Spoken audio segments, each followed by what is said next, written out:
بسم اللہ الرحمن الرحیم نحمدہ ونصلی ونسلم علی رسولہ الکریم اما بعد۔ اگر یہ 7 اذکار ہم روزانہ پڑھ لیں تو بہت زیادہ فضائل جو احادیث میں آتے ہیں وہ ہم حاصل کر سکتے ہیں۔ ان میں پہلے نمبر پر ہے لا الہ الا اللہ، جس کو احادیث میں افضل الذکر کہا گیا ہے کہ سب سے افضل ذکر ہے، اور احادیث میں آتا ہے کہ 7 زمین اور 7 آسمان اگر ایک پلڑے میں رکھ دیے جائیں اور لا الہ الا اللہ یہ دوسرے پلڑے میں رکھ دیا جائے تو لا الہ الا اللہ والا پلڑا بھاری ہوگا۔ دوسرے نمبر پر سبحان اللہ و بحمدہ ہے، جس کے بارے میں حدیث میں آتا ہے جو شخص سبحان اللہ و بحمدہ پڑھے گا جنت میں ایک درخت اس کے لیے لگ جاتا ہے، اور جو 100 دفعہ سبحان اللہ و بحمدہ پڑھے تو اس کے گناہ معاف ہو جائیں گے اگرچہ سمندر کی جھاگ کے برابر بھی ہوں۔ تیسرے نمبر پر ہے استغفر اللہ الذی لا الہ الا اللہ الحی القیوم واتوب الیہ، اس کے بارے میں حدیث میں آتا ہے کہ جو شخص یہ پڑھے گا اس کے گناہ معاف کر دیے جاتے ہیں اگرچہ وہ میدان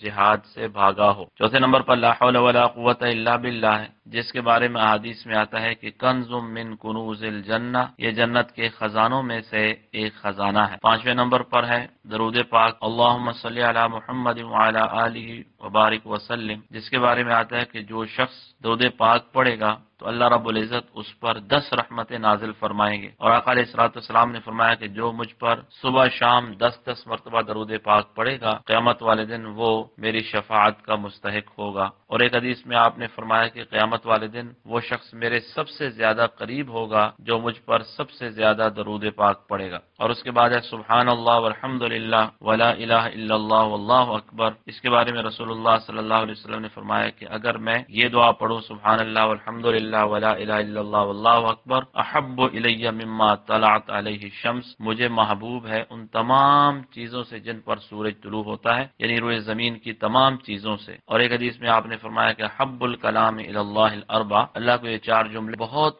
محبوب ہیں، سبحان اللہ والحمد للہ ولا الہ الا اللہ واللہ اکبر۔ اور 7ویں چیز ہے لا الہ الا اللہ وحدہ لا شریک لہ لہ الملک ولہ الحمد وهو علی کل شیء قدیر۔ آقا علیہ الصلوۃ والسلام نے فرمایا کہ جو شخص 100 مرتبہ ان کلمات کو صبح پڑھ لے تو اسے 10 غلام آزاد کرنے کا ثواب ملے گا، اور اسے اللہ 100 نیکیاں عطا فرمائیں گے، 100 گناہ اس کے معاف فرمائیں گے، اور شام تک اس کی شیطان سے حفاظت فرمائیں گے۔ اسی طرح اگر کوئی شخص شام کو پڑھ لے تو وہ صبح تک اس کی حفاظت بھی ہوگی، اور 10 غلام آزاد کرنے کا ثواب بھی ملے گا، 100 نیکیاں بھی ملیں گی، 100 گناہ بھی معاف ہوں گے، اور قیامت والے دن وہ سب سے افضل اعمال لے کر آئے گا سوائے اس شخص کے جس نے اس سے بھی زیادہ مرتبہ پڑھا ہو۔ یہ 7 وظائف ہیں، ہم کوشش کریں ان کو 1000 مرتبہ روزانہ پڑھ لیں، ہر ایک وظیفہ لا الہ الا اللہ بھی اور تمام جتنے ہیں آخر تک۔ اور اگر یہ مشکل ہے تو 300 مرتبہ صبح شام ہم پڑھ لیں، یہ بھی مشکل ہے تو پھر 100 مرتبہ صبح شام ہم پڑھ لیں، ان میں سے ہر ایک دعا۔ اور اگر ہم اتنا بھی نہیں کر سکتے تو پھر 50 مرتبہ صبح شام پڑھ لیں، اور کوئی شخص کہتا ہے میں اتنا بھی نہیں پڑھ سکتا تو 33 مرتبہ، اور آخری درجہ یہ ہے کہ 10 مرتبہ تو یہ 7 چیزیں ہر انسان ضرور پڑھ لے، جتنی مرتبہ بھی جتنا زیادہ پڑھیں گے اتنا ثواب زیادہ ہے۔ اللہ رب العزت ہم سب کو مظائف اور نیک اعمال کرنے کی توفیق عطا فرمائے۔